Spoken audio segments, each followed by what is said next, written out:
Joshua Smith here, and welcome to the GSD Mode Podcast.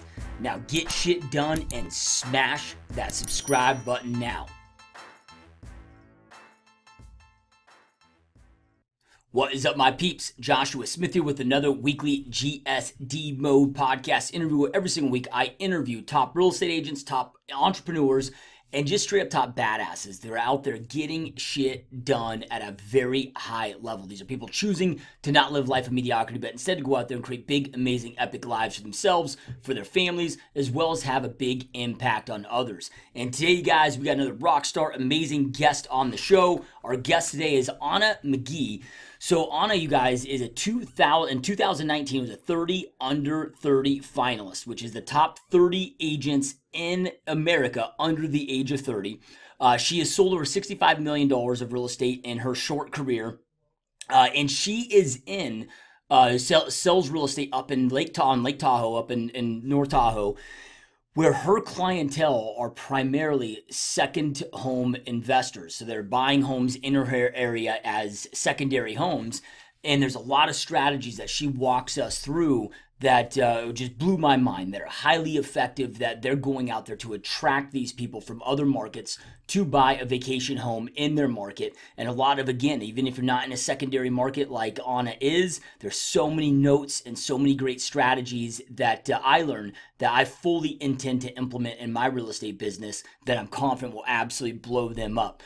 So you guys, she shares so much great information with us today. And before we jump in, if you are interested by being coached and mentored by me personally in your real estate business. So if you're a real estate agent, team leader, broker owner that is looking to grow and scale your real estate business, make sure to check out my personal mentorship and coaching program at masterybootcamp.com. Again, masterybootcamp.com.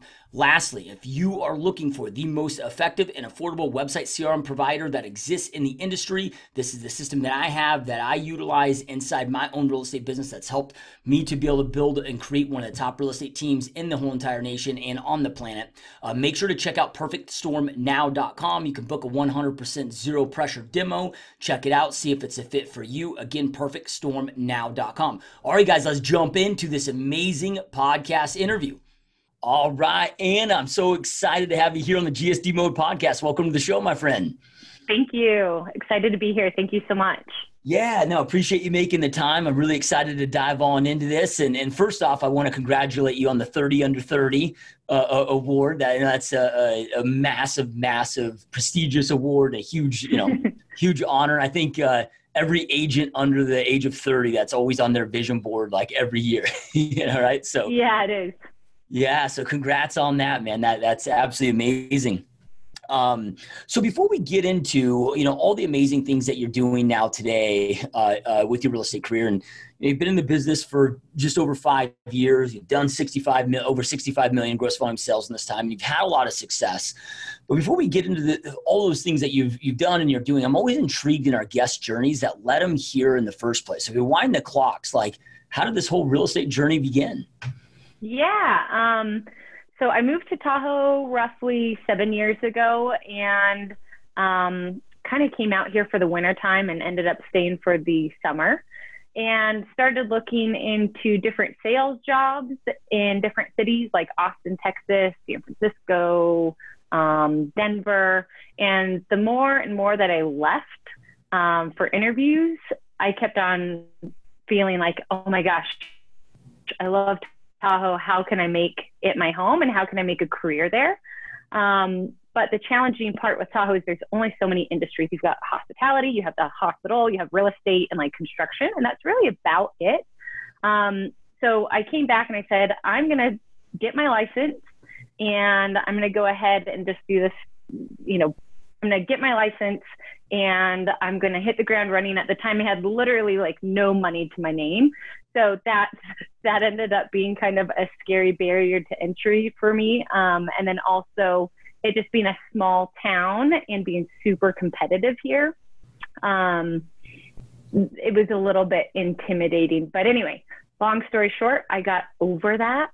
And kind of my approach to get into real estate, which I would actually recommend to any aspiring realtor, is to actually interview every broker within the area that you live in or that you want to sell real estate in. So I really took the time to call every broker on the north side of Lake Tahoe. And I reached out to them and said, hi, I'm interested in being an agent at your brokerage, and I'd like to sit down with you for some coffee and interview you to see if I would be a good fit at your brokerage. So I took the time, I took a few months to do this. And then once I identified my top 3 brokerages that I wanted to potentially work with, I asked them if they had any top producing teams or top producing realtors that I could align myself with, that either needed admin help, marketing help, or just a buyer's agent to kind of get my foot in the door. And from my next step from there was interviewing all of these teams, interviewing the other agents, and then identifying the team that I wanted to go with. And I really do attribute a lot of that to my success and my overall fulfillment and happiness with the brokerage that I'm at, as well as the team that I'm with and have created. So that's kind of how I got started into real estate, kind of went on there. But long story short, I fell in love with the area here. I absolutely, love the lifestyle that the region has to offer and wanted to share that with people. And then align myself with the right team and right brokerage by just taking the time to do that. And I haven't changed brokerages since, and I'm still with my same team as well. Yeah, that's so amazing. And yeah, I mean, you really slowed down, which allowed you to go that much faster. And one of the most frequent questions that I get from agents that reach out from the podcast listeners is, how do I know what the best brokerage is for me?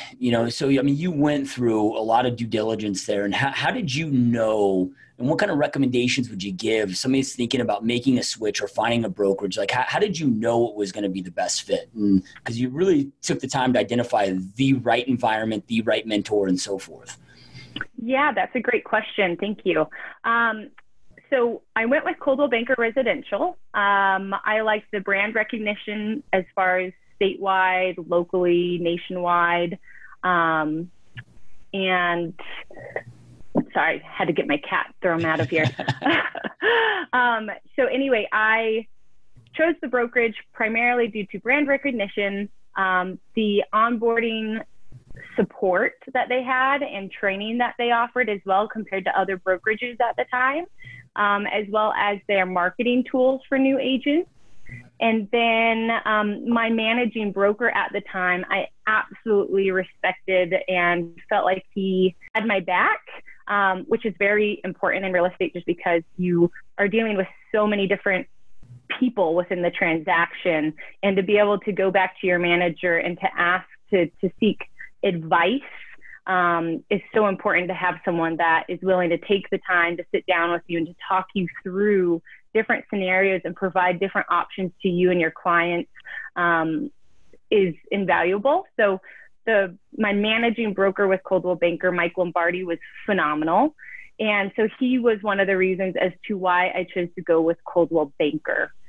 So really onboarding support, marketing tools, and my managing broker. Those were the 3 reasons why I really chose Coldwell Banker. And then as far as my team went, my team was John Biebel, Jeremy Schneer. John Biebel, who I still currently work with, he is pretty thoughtful and reserved. When you ask him a question or if you're talking to him about some sort of issue, he really likes to process everything, take things in, and then deliver his perspective, where Jeremy is kind of a know-it-all, spitfire, has been in the business for a long time. And I loved the dynamic between the two of them. So I thought from a mentor state perspective, that I would really benefit from both thought processes between John and Jeremy. So that's why I went with John and Jeremy. And then also due to their experience and local knowledge in the area. Yeah, love it. Awesome stuff. So, I'm really curious what your first year was like, because we know the stats in the industry. 90% of agents drop out in the first 3 years, and you were able to create all the success, and that first year is so important. Can you walk us through like some of the things that you did that gave you the momentum to continue having the success that you did in that first really important, crucial year? Yeah. So so I didn't have really any money to my name at that point in time. So I came up with a game plan as far as what free activities can I do to build a brand for myself and to get my name out there in a small town. So I ended up knocking on doors, which is unheard of in this area, because you're hiking literally in the mountains. I live in Truckee in North Lake Tahoe. So you're going from house to house, you're breaking a sweat. If you're wearing anything but tennis shoes, you have blisters all over your feet, which I was. So I ended up getting my first listing from door knocking, which was, empowering because it was tough going day in, day out doing that. Another thing that I did the first 2 years of real estate is that I made cookies every Wednesday evening. And then I'd put my business card in the little packaging, tie it with a bow, and then I would tie a open house flyer to the cookies, and I would go to all of our town events after a day's worth of work, go to the town event in the evening, hand out the cookies in the evening, and ask people if they would like to attend my open house for the following weekend. So I ended up acquiring one of my first buyer clients who I've helped through 3 transactions through doing that, which is pretty funny. So as far as getting started, I literally did anything and everything. I was cold calling, I was sending out mailers, I was door knocking, I was baking cookies weekly, which was a pain in the A, and going to all of these town events. And I'd literally go to town events and put my hand out and shake people's hand, be like, "Hi, I'm Anna McGee. Would you like to come to my open house this weekend?" And ended up starting to get traction from that, which was awesome. So as far as if you're getting started as a new agent and you're thinking, how do I get started with this? I mean, there's so many options. Stick with a few things, whether it's door knocking or cold calling or guerrilla marketing, as I like to call it, and stick with it for 2 or 3 years, and you'll start to see a snowball effect. Yeah, I love that because, I mean, so many, I don't want to say real estate agents, I think a lot of business owners that get involved with marketing in any industry, the whole Napoleon Hill, stop 3 feet short of gold. They just abandon things. Oh, I've been doing this for 2 months. It's not working, right? And so I love that, 2 or 3 years, right, to build up that momentum. That's powerful stuff. And, I was reading, got a lot of pages of notes and doing a lot of reading up on you before I had you on here. And one of the things that you say that allowed you to create the success that you've had today is that you don't have fear of being told no. And this is something that, man, again, this is just one of those common things that I get asked here on the show is, I have this huge call reluctance, right? Huge fear of the phone, huge fear of rejection. And, I mean, can you kind of elaborate on maybe whether it's a mindset thing or how do you get to a place where being told no, being rejected doesn't affect you? Yeah, that's a great question. Unfortunately, at the time in college, I worked for a call center raising money for student financial aid for my university. And in hindsight, fortunately, great lessons. I was calling people just constantly, asking them for money without anything really to offer them, aside from a fuzzy good feeling of donating money to our school. And so with regard to that, translating it over to cold calling for real estate, my mindset was, I have so much to offer people that I'm calling. And if they don't want to hear it, they don't want to hear it. They might hang up on me, they might yell at me, but at the end of the day, they're not going to come through the phone and punch me in the face. So for me, it's just like, okay, that sucks. That was a bummer. Hang up. Let's call again. So I guess my mindset is, I'm probably never going to meet the person anyway. I'm just going to get yelled at over the phone. I'm not going to get physically hurt, most likely. And then weighing just the benefits Working at Student Financial Aid Center, I was able to raise thousands of dollars for student financial aid without providing any sort of service on my side, right? So keeping that in mind and shifting that over to real estate, saying, wow, I can help people purchase a home, help them achieve their real estate goals, and elevate their lifestyle, because that's what you really do here as a realtor. Like, at least that's my perspective, is because we live in an area that promotes health and life balance.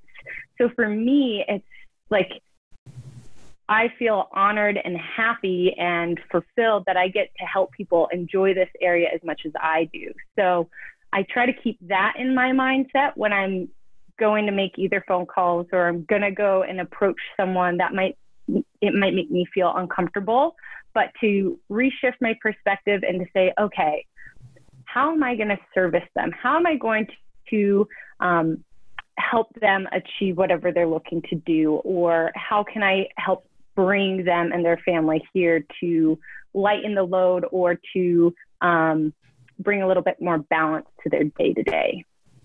Yeah, love it. So then, I mean, you're in your market, it's a very heavily secondary home market, correct? So, I mean, most people that live there primarily live somewhere else in the country, and then they have a secondary kind of vacation home there. Is that correct?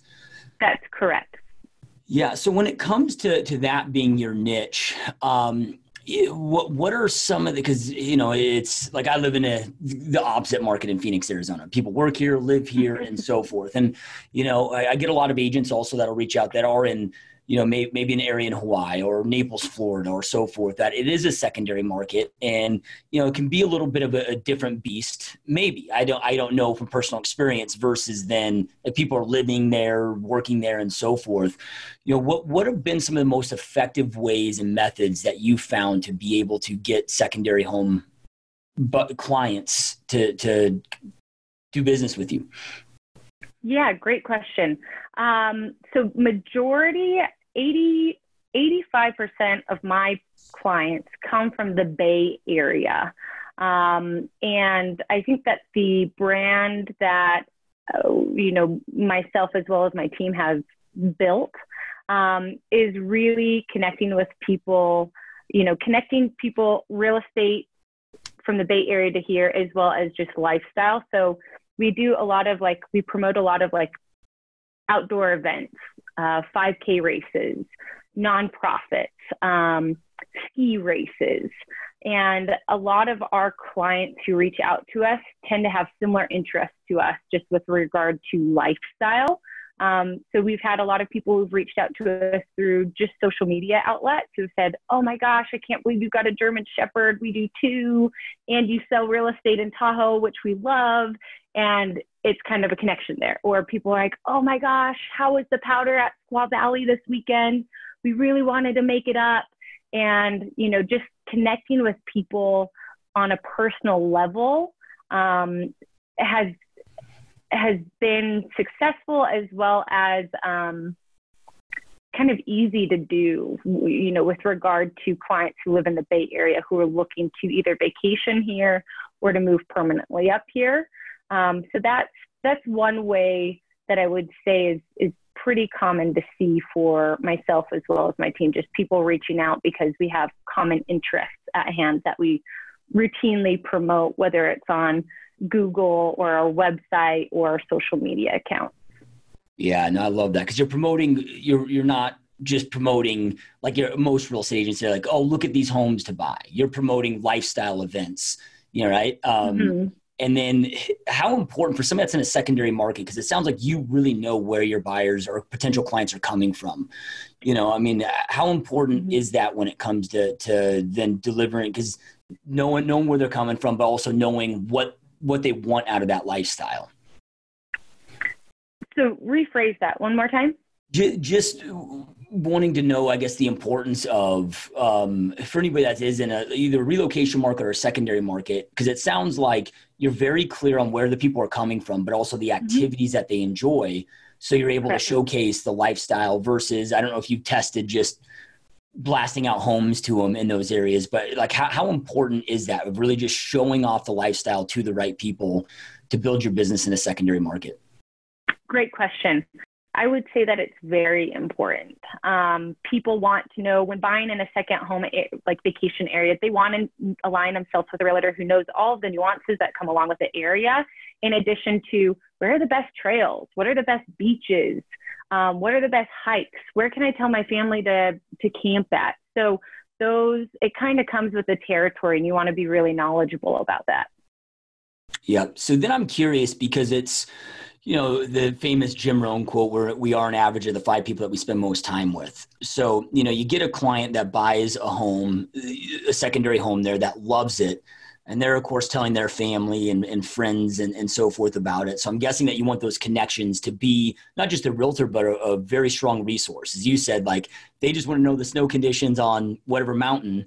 You're that go-to resource on what's going on. And, so when you're communicating with those past clients, what does that communication look like? Is it a consistent update about what's going on in the area, so they know if it's great times to come, but you're also staying in front of mind so they can tell other people about the area, about you, and so forth? Yeah, that's a great question. So we are in contact with our clients consistently. We have a really great market report that's sent out monthly. The percentage of people that open it's very high. So our past clients find our market report very educational and value them. We send out anniversary cards. We call them on their annual anniversaries. In the fall time, we send out a fall time checklist of everything that you need to do to your house to get your house ready for the winter season. And then in the springtime, we send out a spring checklist on everything that you need to do to get your home ready for the summer season, because there are things like, for example, the vents underneath your house and your crawl spaces, those need to be closed in the wintertime, and then you need to be opened in the springtime to allow some air to dry out if there is any moisture or groundwater at the space. So those small things. We've got a huge checklist in the fall time and another big checklist in the springtime. So we're trying to always provide value to past clients within that manner, even past, once we've closed. And in addition, we're always sending out updates as far as any festivals or conferences that are coming to the area that they might be interested in. I'm curious with that market report, because of it sounds like you mentioned that you have a very high open rate and people see a lot of value in that. Can you kind of walk through like what's included? What do people like in a market report? Yes. So our market report, we start off with like maybe 4 paragraphs talking about here's the data that we have, and here's our perspective on the data. And then we take every neighborhood within North Lake Tahoe and Truckee, and we dissect each neighborhood and provide individual market reports for every neighborhood within the North Lake Tahoe and Truckee area. So then we have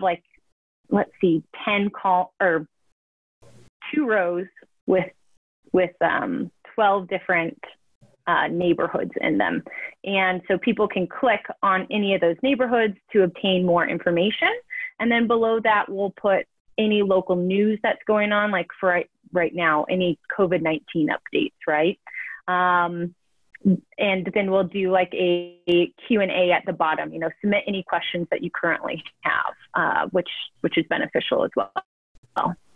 Yeah. Awesome stuff. So then, I'm curious because I know that you also do open houses, and I saw somewhere that you're very intentional with pre-marketing them and so forth. And I'm a huge open house junkie. It's 48% of our team's annual production, and has been for the last 15 years. So we're jamming open houses very, very heavily, and so I'm really curious on what your pre-marketing is and what you do to really, really promote those and have success through open houses. Yes. So our open houses, I wish we had open houses like in the Bay Area or Sacramento where you have a line out the door, but you could sit at an open house for 8 hours in our area and you might get one person to come through your open house. Like if you're just setting out signs, right? So what I've done that's been successful for our area, and my goal is to try to get anywhere from 5 to 12, because that's the success for our area. And I will go ahead and I'll promote a week ahead of time. I'll do a Facebook invite. I'll create an event and then send out the invites to people in the community or friends in the community that I know that are also looking to see if they might have any friends to invite as well. And then we'll run an ad on Facebook and post on Instagram as well. I do not do cookies anymore as they're just a little too time consuming. But when I do have time, I also like to go out and door knock. I try to do 20 doors. Again, our houses are more spread out than most areas. So 20 doors are a lot of doors to go knock on to try to also get neighbors to come. But one thing that I will say that's kind of my secret sauce to the area, in addition to posting on social sites and Zillow, when I have someone come through the door at an open house, I ask them a series of questions like, hi, how are you? Do you live in the neighborhood? Typically, that's a no answer. They say, oh, no, we're just visiting. Oh, great. Where are you visiting from? And ask them a series of questions. If they're renting in the area, how long they've been thinking of buying. Are you working with an agent? So I try to keep it to about 5 questions and eventually make it to, are you already working with an agent? And seeing what their time frame is to also buy. And if they're not working with an agent and if they're ready to buy something as soon as they find it, one of the things that I do is I will say, okay, well, I know of 3 other homes in the neighborhood that fit your criteria. They're easy to show, and I would be happy to show you them right now. Do you have an hour's time? And if they say yes, then I have a sign that I'll put at my open house. I'll put it on the door with my contact information that'll say, I'm in the neighborhood. I'm showing property to a few guests. Please call or text me with any questions, and I will come back to the property to show it to you personally. So again, for our area, we have weekend visitors. So people come up Friday and they're gone by Sunday. So it's really, really important to capture people right when they're there. So that's the reason why I do that. I don't think that many other agents do that in my area, but that is one of the reasons as to why my conversion rate for open houses is so high, because I capture leads at the open house, take them back out, right out the door, have them follow me to the next 3 houses because I've already studied the comps in the area and I know any homes that are vacant in the area and I know any of the comparable homes that someone would maybe be considering. So I go in pretty confident with that and I go in well studied to every open house so I can confidently say, oh, you're looking for a 3-bedroom house, two bathrooms and a 2-car garage? Great. I know of 3 of those. They're in the same neighborhood. Let's go ahead and go check them out right now. Yeah. What if there's not 3? If there's not 3, I haven't ran into that. Or it could be 2. It could be 1. Oh, there's only 1 other condo listed right now. And it's not in this neighborhood, but it's nearby. Do you have time to view it today? Yeah, and that's so powerful, because we've never approached that strategy. A lot of times I get done here at 3, I can meet with you at 4 to go show those properties, but they're already on to evening plans and so forth. So I love that. And then I'm guessing with that, because it's speed. Go ahead. I was going to say it's a little aggressive, but again, over the years of just learning, it's like, people come in on a Saturday and they're going on a whole open house tour, right? And by the time they're done with their tour, you're like the 5th agent they've met. So I have learned to, kind of seize the opportunity when they're there in front of me and they've answered yes to all of the questions that I've wanted them to ask yes to. I don't take out every single person. If someone says, no to a few of the questions that I'm asking, then I'll say, okay, well, next time you visit, let's get together. So I'm not going out with every single person that comes through the open house. I'm trying to qualify them prior to that. Yeah, no, I think it's brilliant because like you mentioned, I mean, it could be 6 weeks before they're back. I mean, you got such a small window of time, and I'm curious, what's the percentage that you have? I mean, if you had 10 people through, is it one couple maybe on average, like 10%? Yeah. I try to, my goal is to take at least one person or one group to a set of nearby houses, because once I can get someone to either follow me to a new house, or even to sometimes, I mean, now times have changed, but get in my car and drive with me to the next property nearby, I'm able to build a relationship and build rapport with them in that time frame where they're much more committed to me and working with me than other agents that they might meet later throughout the day, because of the value that I'll bring within our conversations into the area that we're looking in. Yeah, no, I love that. So then when you're running those social media ads, is it something that you're just targeting the area? Or are you also, because if 85% are moving from the Bay Area, are you also targeting like all of San Jose, let's say, for an example?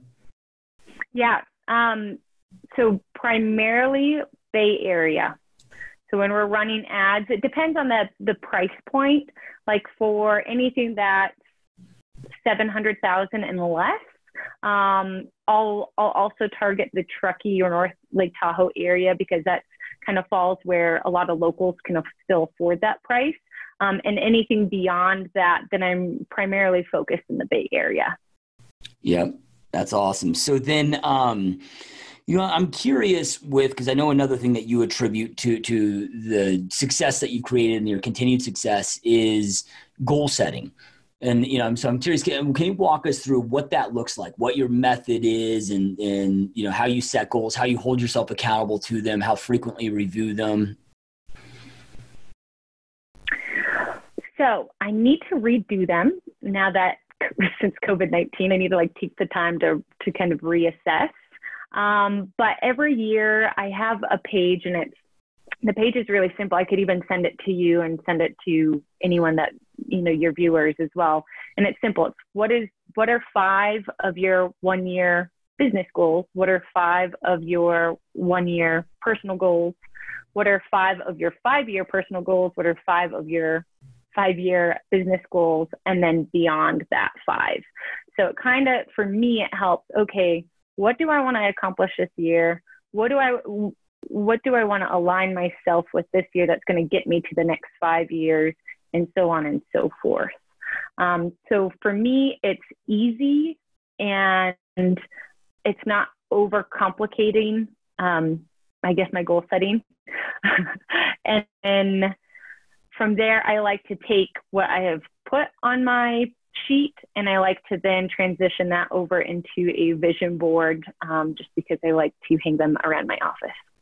Yeah, love it. So then, there's a saying out there that good becomes a worst enemy of greatness. And you're at a point right now with the business that you're selling. I mean, you could live a very good, life each and every year with what you're selling on an annual basis. And I'm really curious, what continues to drive you and strive for more and go for greatness instead of, just allowing yourself to fall in that good enough trap? Yeah, great question. Predominantly, I have always, since a little girl, have always known that I would be kind of the caretaker of my mom. So that's always been a driving factor for me.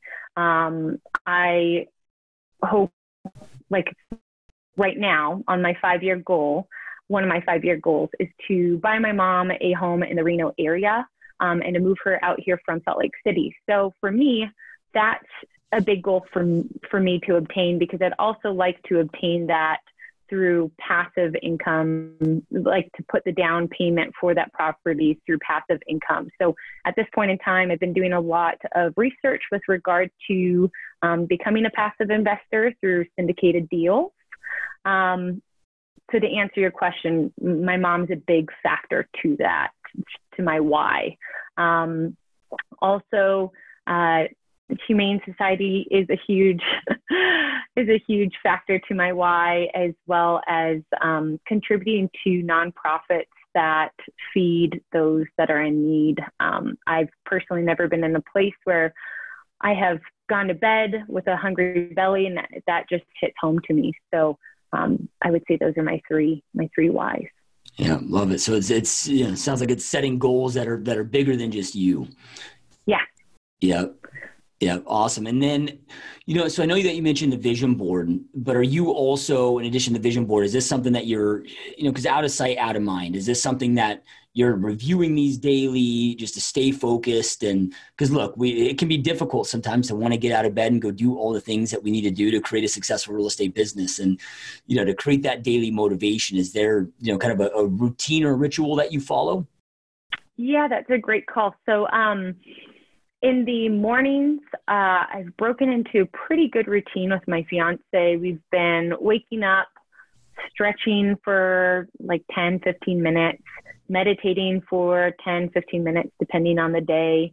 I have a gratitude journal that's been helping just shift my perspective when it goes afar, just with everything that's going on with regard to our economy and COVID.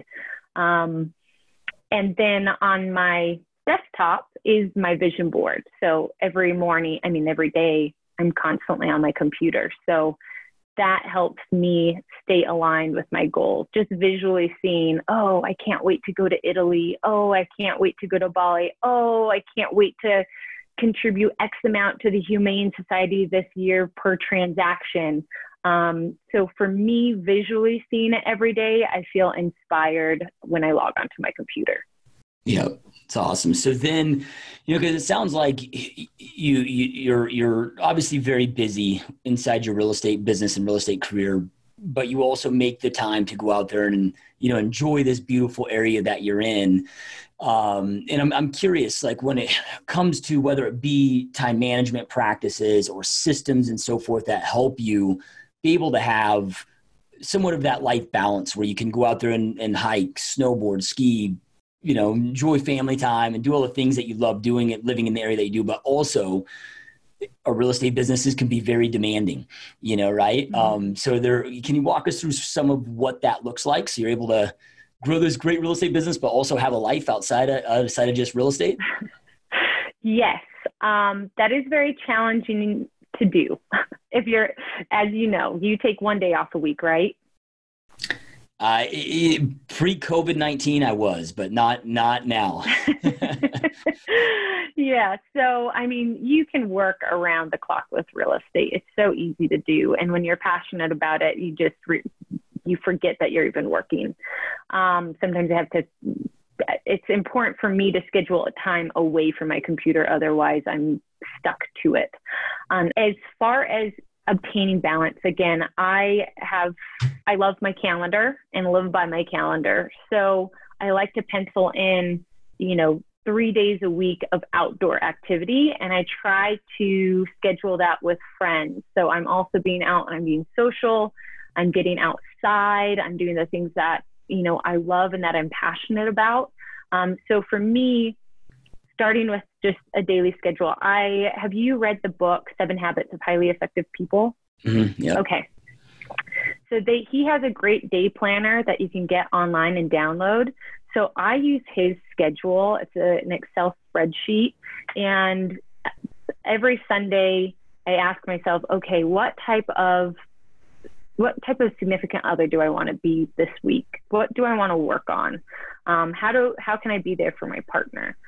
What type of business partner do I want to be this week to my business associate? What type of team lead do I want to be? What could I improve on this week? What type of daughter do I want to be to my parents?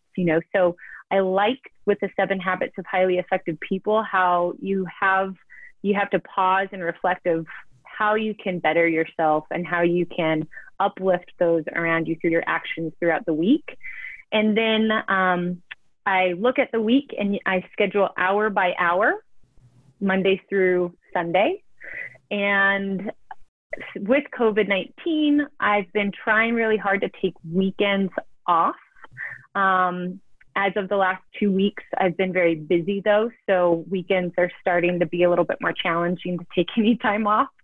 But anyway, as far as having balance, I have to live by my schedule, and I use the 7 Habits of Highly Effective People and their schedule that they provide. And I take the time to schedule in, okay, I'm going to go bike riding for an hour and a half on Tuesday and Thursday this week. Where can I fit that in? I need at least an hour and a half to drive there, ride for an hour, drive back, shower, and go. Yep.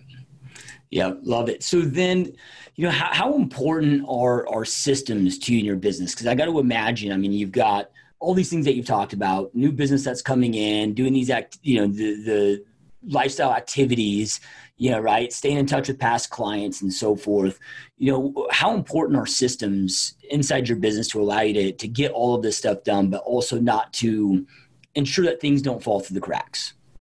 Yeah, that's a great question. So we use TC Workflow for our transaction manager, and we love TC Workflow. It allows you to put in every detail of a transaction on the buy side and sell side, and John and I can both log in and see where our transaction coordinator is on all of her tasks. She uploads notes there, so it's live. We can also get it on our phone. So TC Workflow for us has been just a game changer as far as ensuring that we're not letting anything slide through the cracks, and to make sure that we're all on the same page daily. So every morning we wake up, all 3 of us, Amanda, John, and I, and we sign into TC Workflow to see, okay, where are we at in this transaction? Where do we need to be? What are the next steps? And to move forward from there. We use Dropbox, which I'm sure a lot of you guys do. We are pretty organized in there with regard to how we file all of our documents. So we've created a really good system to, again, communicate effectively and to see who's updating what within our Dropbox. And then all of the Google apps are amazing.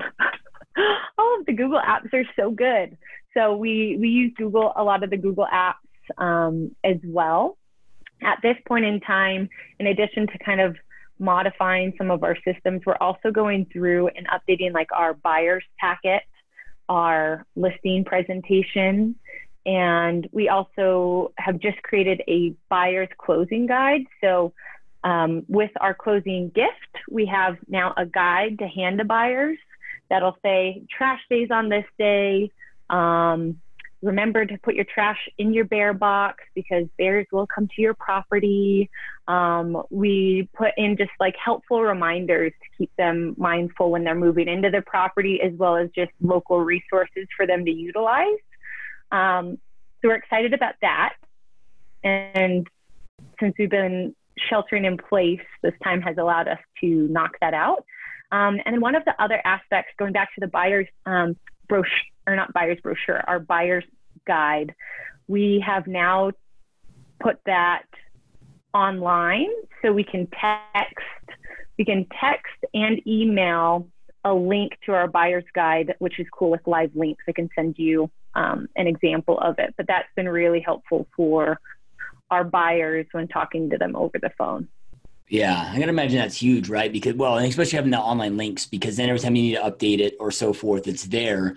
But then that stuff that they're going to, it sounds like it's such a powerful resource that they're going to continue visiting, whether it's the website or have that resource guide, if it's a printed one, out in their home, right? Mm-hmm. So just continue reminding of who you are. Yep. Yep, love it. So I'm curious if you do any type of, let's just say, Zillow style of advertising. And the reason I'm curious with that is, like, look, every place I go vacation at, right, I'm always then on Zillow, like checking out homes there and so forth. And I'm curious with a secondary market like yours, if that's a big leg of the business or something that you found successful or something that you guys maybe don't see the value in. Great question. I spend roughly $1,300 a month on Zillow leads. In 2019, the cost was pretty much a wash. 2018, I made an additional 30,000 from Zillow. The year before that, it was a wash. And the year before that, I made an additional like 17 or 18,000. So, I still use Zillow. I find it's great that they're continuously updating their back end. Now with our listings, we're providing a full media package, including the Zillow 3D tours, the Zillow walkthrough, which I think is valuable to have on Zillow that you have to do with being a premier agent with Zillow. So to answer your question, we do utilize it, but we're not spending like $20,000 a month like some agents are. Yeah. Now, when you are marketing your listings, because again, if the buyer's coming from a different place across the country or whatever, do you find there to be additional things that are important when you're marketing your listing? Because people can't just go drive by it on their way home from work, so Yep. There are other things that you find to showcase the neighborhood, to showcase the area that are really important when it comes to marketing those homes? Yeah, that's a great question. So again, with the media package that we are offering for all of our listings right now, so you have the Zillow 3D tour, the Zillow walkthrough. Then we do a handheld walkthrough just with our cell phones. That's much more detailed. So you open up the closets. Usually it's like a 10-minute video versus like something that's super quick, because we want to show people who are super interested in the property all of the details of the property, the good, the bad, etc. That way they're just aware of the property. They don't have to come and see the property if they don't want to, if they feel comfortable enough seeing a video that is detailed enough. So in addition to that, we also provide Matterport walkthroughs and 60-minute teaser video. So we like doing the 60-second teaser video. We like doing the teaser video just primarily for social media marketing prior to us listing going live. So then with this 60-second sneak peek, whatever that you're doing there, and that's prior to you going live. So then are you driving them to a website where they can, hey, do you want more information before we go live, or to be sent as soon as it goes live information? Are you doing that as a lead capture, or is it just to create the awareness? Great question. So we're bringing them to a landing page on our website. And it's really just the property, like the listing, on our website. Okay, cool. And then, with I was going to ask you the 3D tour, what software you utilize, but you mentioned Matterport. Are you finding, because I get asked this question a lot with the value of Matterport, right? And in every market might be, in your secondary market, they might be, highly valuable, so they can get that 3D tour. But do you see that software being something that is valuable? Meaning, does it lead to people buying those homes, lead to clients, or is it, because these are just agents listening to the show, so buyers and sellers aren't going to see this, right? Or is it more of a kind of a fluff piece to make sellers look like you have another tool for them, but is it something that you've seen great results and get a good ROI on with that investment? Great question. So I wouldn't say that you can really track ROI from Matterport. But I will say that I think that it is crucial to have for our area. Our clientele is, the age range is wide, and demographics are also wide. So we really want to ensure that whether someone likes the teaser video, or they like the Matterport, or they like the handheld version that we do, just walking through a property, or any of the Zillow options, we want to make sure that we have multiple options for them to tour the property, because again, people are going to be hopping in their car 3.5 hours away. We want to say, 1, are you pre-approved? 2, you need to sign our COVID-19 disclosure form now. And 3, I want to make sure that you have watched all of our media and have toured the house via the Matterport as well, to ensure that you're making a trip up here for a property that you're serious about. Yeah. Okay, I love that. So then, I'm curious, are these all things, because I know a lot of agents have resorted to these through COVID-19, but have these all been things that you guys have been doing prior to all of this? Yeah, that's actually a good observation. So this transition has been fairly easy for us compared to other realtors in maybe suburb areas, because we've been doing this for a while. We've been, providing Matterport tours for years. We've been doing these handheld walkthrough tours. We have been doing FaceTime tours with people being like, okay, here's the kitchen. Now check out this area. You've got some discolored paint over here. You might want to investigate that further. We can get a contract over here next week to provide a little bit more insight for this. So we've been doing this for years because all of our clients are from afar. So, fortunately for us, it's kind of second nature, and we've been thriving within this environment because of this. But yeah, good observation. We've been doing this for a while, and if anything, we're just trying to improve systems and technology behind it, where we have gimbals and where we've been purchasing lighting and microphones and things to enhance our videos compared to our competitors within the area. Yeah, love it. So then with that being said, I'm curious, have there been any adjustments since COVID-19 has taken place that you guys have had to implement that you also see yourself continuing to implement after this whole craziness passes? Yes. Our team meetings. We've been doing our team meetings once a week, and myself, John, and Amanda, we all have good working spaces at home. We think that that's maybe going to just continue to be that way as far as working from home and continuing to meet throughout the week. So we think that's going to be a continuing trend for us. As far as working with clients, I don't think we're going to have people in our cars anytime soon. I think that I do appreciate the fact that, listing agents and sellers want to see a pre-approval letter ahead of time. That kind of just helps us ahead of time to say, hey, we need your pre-approval now before you make the drive up here to ensure that you're serious about this, because homeowners don't want anyone, they want to minimize the amount of people that are coming through their property. And so on the buyer side, working with buyers, that just helps me kind of set the framework of saying, we need this in hand before you make the trip versus the other way around. So I think that'll be a nice trend that'll continue.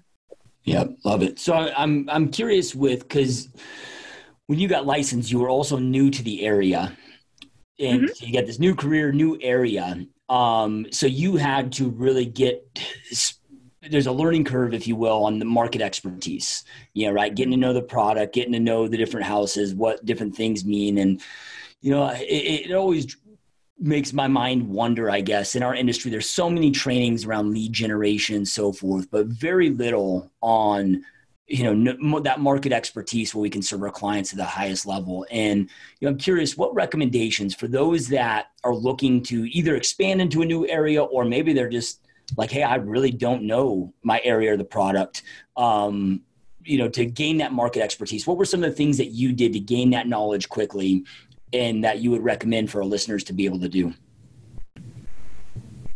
Yeah, great question. So again, I would say to align yourself with someone in your office or some sort of mentor that's been in the industry for years. It's invaluable. It's been invaluable to my success. And if there was anything that I would change in the real estate industry, I think it would be beneficial to everyone involved if there was some sort of mandatory mentorship program for all new realtors. So I would say that would be the primary thing that I would suggest. I personally made flashcards for different neighborhoods, and I made flashcards for different HOAs and different golf course membership fees. And I just studied, like I almost quizzed myself on the different areas. I kind of took the mentality that I had from studying for my real estate test. And then once I got my license, I said, shit, I don't know anything about anything here. And so I was like, I need to make some more flashcards about just the area. So that's what I personally did. And then I really enjoy going to home inspections and pest inspections. If I have time, I really enjoy going to meet with contractors at properties on behalf of my clients. And again, that's something I do very frequently because, again, most of my clients aren't here to meet with contractors. But for me, I learned so much from those appointments and reviewing the inspections of the contractors. And I think that has truly helped accelerate my understanding of the area and what to look for and what not to, and what to just say, okay, that's fine, but this is actually a concern. Yeah. So then, and this is kind of a total side question, but what's your favorite mountain, whether you ski or snowboard, to hit in your area? Yeah, it depends on the day, but if I would say Squaw Valley is my number one, but I will not go to Squaw Valley on a Friday, Saturday, or Sunday. It's too busy. Yeah. How does it, because you came from Salt Lake, so, Utah's got some, just amazing skiing and snowboarding and amazing mountains. I mean, do you have a preference? Is one better than the other? Yeah. I mean, nothing beats Salt Lake City skiing. I mean, if you hit a powder day in Little Cottonwood Canyon at Alta or Snowbird, like that is the goods. That's like the best of the best. So I love my home mountains, Alta and Snowbird. I lived out in Colorado for about 5 years and skied all of the Vail resorts out there. And I would say the one thing that I really enjoy about living in the Tahoe region and that has kept me here, it hasn't necessarily been the Sear Smith snow, but it's the lifestyle and the accessibility to so many outdoor recreational activities. If I have an hour break between appointments, Donner Lake is literally a 5-minute drive from my office. I go hop on a kayak and eat my lunch on the middle of the lake. Like, how great is that? Yeah. Yeah. You can't beat that. That's for sure. Yeah. No, I love it. So then, I'm curious if, you're extremely driven, and you're young and creating all this success. Have you always been driven, or is this something that you kind of desired this drive later in life? Yes, I've always been driven. I've always had a desire to be independent, like on my own terms, in my own accord. And so from a young age, I mean, I started nannying at a really young age with a elementary school friend. And that kind of, once I started getting money in my pocket, aside from doing chores, at my house, I was like, wow, why I should start doing this more often. Maybe there's other girls that would want to do this with me. So my girlfriend, Brittany Clark, and I ended up kind of starting like a babysitters club in elementary and junior high. And then I babysat all throughout high school and college. Meanwhile, I had multiple jobs in high school. I was a hostess as well as I worked at a car wash during the summertime. So in the summertime, I had competitive soccer along with 2 jobs. So I was always busy and always wanting to make my own money so I could choose what I wanted to do with it. There was nothing worse than friends saying, oh, well, we want to go to the movies and we want to go to dinner and we want to do X, Y, and Z, and saying, oh, I don't have any money for that. Like, that sucks. So for me, I just have never wanted to be in that position. I'm a doer. I always want to be doing, like, trying new activities, going to new restaurants, getting involved with different organizations. So for, my perspective on money is more, I view it more as like a tool to leverage me to be able to do those things that I want to do. So yeah, great question. As far as, have I always been motivated to from an entrepreneurial standpoint? Prior to real estate, I started a second home care business and also had a nanny business in the Tahoe region, and realized through the second home care business that I was running around ragged for, just doing errands for countless people. And I said, gosh, I'm spending like 14 hours a day decorating Christmas trees, packaging gifts, restocking refrigerators, walking cats on leashes on Tuesdays. I literally did anything and everything. And I was like, I have to change this. So that's when I started interviewing for jobs in different states, you know, in Denver and in Austin, Texas, and in San Francisco, and realized I can make it in Tahoe. I just need to figure out what I need to do in Tahoe. And that's how I came full circle to real estate. Yeah, no, that's amazing. I love it. So, if I know that you've only been in the industry for you know, a few short years here, or what's it been, you know, 4 or 5 years now, and you've had a lot of success. But if you know everything that you know now, with knowing everything that you know now, if you could go back and have a conversation with your younger self when you first entered this industry and give yourself 2 pieces of advice that you feel would just have fast forward your trajectory to the success journey that you're on, what would those 2 pieces of advice look like? That is so hard. I would say sticking to a farm, like determining a farm area and sticking to it, because within the first 4 years, I was like, oh, I want to do this neighborhood. Oh, wait, no, I want to do this one. Oh, I want to do this neighborhood now for different reasons. I really bounced around so much through the first 4 years that now, being, you know, going into my 6th year, I'm getting that focus on in a particular neighborhood. And I wish I would have had that from day one and stuck to it, because I think I would have seen a snowball effect and improved my business and my pipeline that much quicker. And then, what else would I think that would be the main piece, is determining a farm and coming up with a game plan and sticking to it. Yeah. Now I'm curious. I mean, you mentioned soccer, how you were playing competitive soccer and so forth when you were younger. And so you had coaches and mentors there, and, you know, but a lot of people don't discover that, holy crap, I need a coach or mentor until like years of struggle, you know, but you knew that the power of mentorship out of the gate. And, you know, I mean, how did you come into that insight? Was it other experiences that you had from other mentors previous to that? Mm-hmm. You know, soccer was a huge part of my life. So I think that certainly has been impactful to the value that I've always seen within mentorship and coaching. Let's see, I'm the youngest out of 6. So I've just always learned from my elders. I've always been very observant of people, and I've always been very attentive and willing to hear what people have to say from their own experiences, and really taking that into consideration before I act.